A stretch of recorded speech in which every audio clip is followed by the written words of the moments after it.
Welcome to Money and Marriage Made Simple, the show for couples who want to get on the same page financially and strengthen their relationship along the way. I'm your host, Tina Bunn, a financial coach and wife who knows what it's like to feel the stress of money in marriage. Every other week, I'll bring you practical tips, real conversations, and simple strategies to help you take control of your money together, one small step at a time. Let's jump in. Hello. Welcome back to Money and Marriage Made Simple. I'm Tina. I want to start today with something small, a piece of mail. I don't remember exactly what was inside it, a credit card statement maybe, or a medical bill. The details don't matter. What I remember is picking it up, reading the return address, and setting it back down on the kitchen counter, face down. I didn't forget about it. I thought about it every time I walked past. I just wasn't ready to know what was inside. It sat there for 3 days, maybe 4. And every morning I made coffee, I would look at it and think, not yet. Today I want to talk about that, about the version of us that isn't ready to look. Because I think a lot of you know that version very well. I know I did. And I've learned some things since then about what avoidance actually is, about what's really underneath, and about what happens the moment you finally decide to look, that I think is worth sharing here. I want to talk about financial avoidance, and I want to be really specific about what I mean, because I think the word avoidance gets used as a character judgment when it's actually something much more human. Financial avoidance is not laziness. It's not irresponsibility. It's not proof that you're bad with money or that you don't care.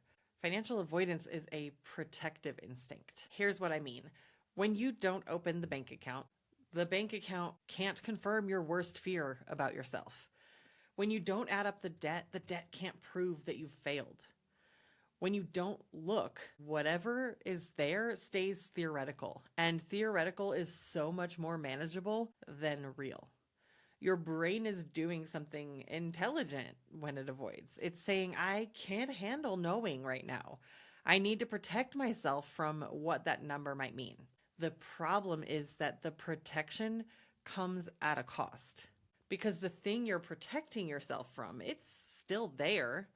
The bill is still on the counter. The debt is still in the account. And the anxiety of not knowing, the low, constant hum of something is wrong and I don't know how wrong, that's often more exhausting than the actual number would be. I've watched so many couples spend enormous mental and emotional energy not looking at their finances. And when they finally do, when they finally sit down and see the full picture, almost every single one of them says some version of the same thing. It's not as bad as I thought. Or it is bad, but at least I know what I'm dealing with now. Clarity is almost always a relief, even when the number is hard. But the avoidance doesn't come from nowhere. And I think it's worth understanding where it actually comes from, because that's where the real work is. I want to tell you about a season in our marriage before the debt payoff journey, before any of the system building, when Zach and I were both in our own ways avoiding things. I don't think either one of us would have called it that at the time. We would have called it being busy or not having time or just getting through the month. But looking back now, I can see it clearly. We had an unspoken agreement to not look. Not really, not at the full picture.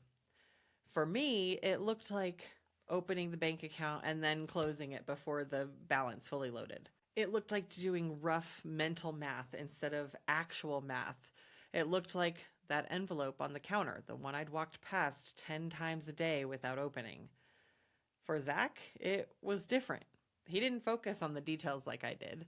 Where I was anxious and avoiding, he was just not thinking about it. Not as a coping mechanism exactly, more like a genuine belief that things had a way of working out and detailed attention wasn't necessary.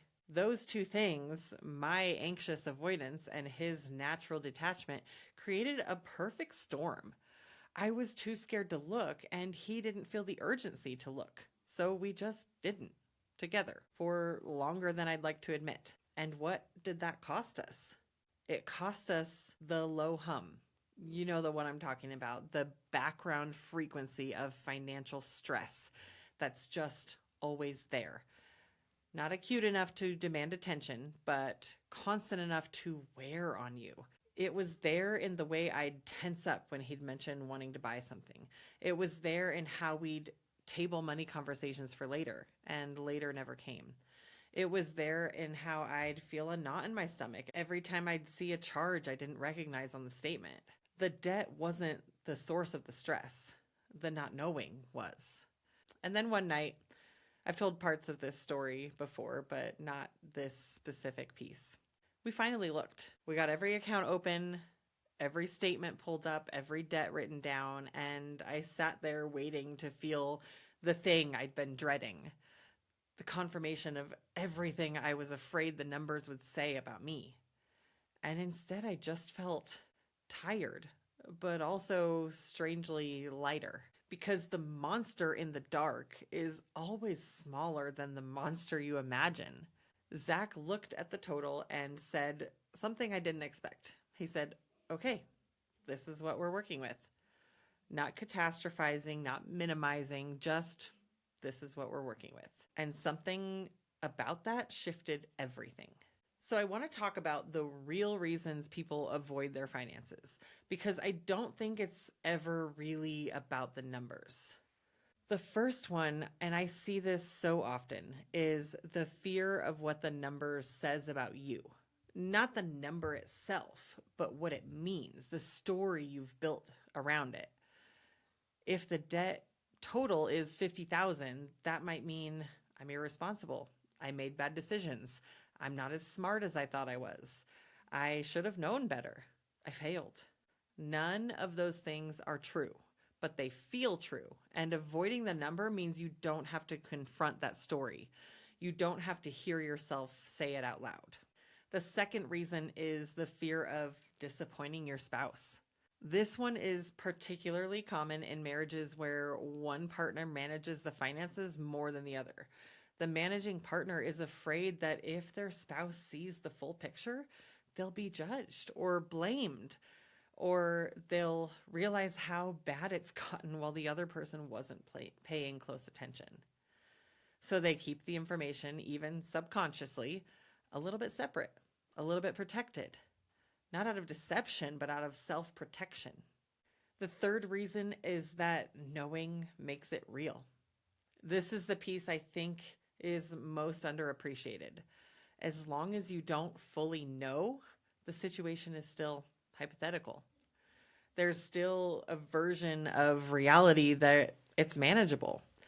The moment you look, the moment you know the real number, that version disappears, and you have to deal with what's actually there. And the brain, very responsibly, would rather keep the options open. Here's what I want you to say to all three of those fears. The number is not a verdict of your character.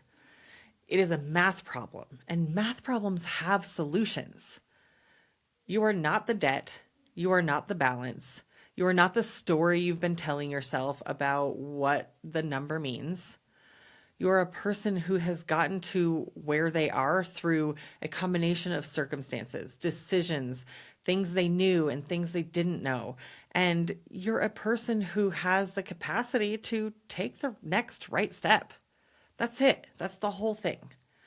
The question isn't, why are you so bad at this?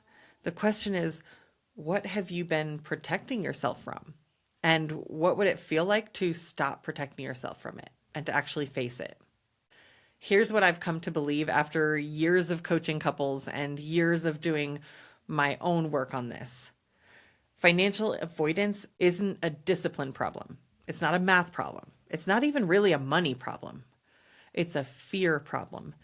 And the fear almost always has a name. Sometimes it's, I'm afraid of what this says about me. Sometimes it's, I'm afraid of what my spouse will think. Sometimes it's, I'm afraid that if I know, I'll have to admit how long I've been pretending that I didn't. Whatever the fear is, naming it changes its relationship to you. So this week, I want to give you one thing to sit with, just one. If you've been avoiding looking at your finances, or part of your finances, or one specific account, or one number you know is there but haven't confirmed, I want you to ask yourself, what am I truly afraid of?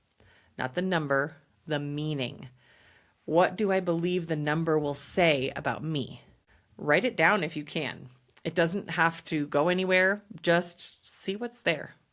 Because in my experience, the moment you name the fear underneath the avoidance, it loses its power on you. The number is still there, but you're not running from it anymore. And that changes what you're able to do about it. I said earlier that clarity is almost always a relief. And I really believe that. Not because the numbers are always good, but because actually knowing, is so much lighter than the weight of not knowing. And you deserve to feel lighter. Before I let you go, a quick word.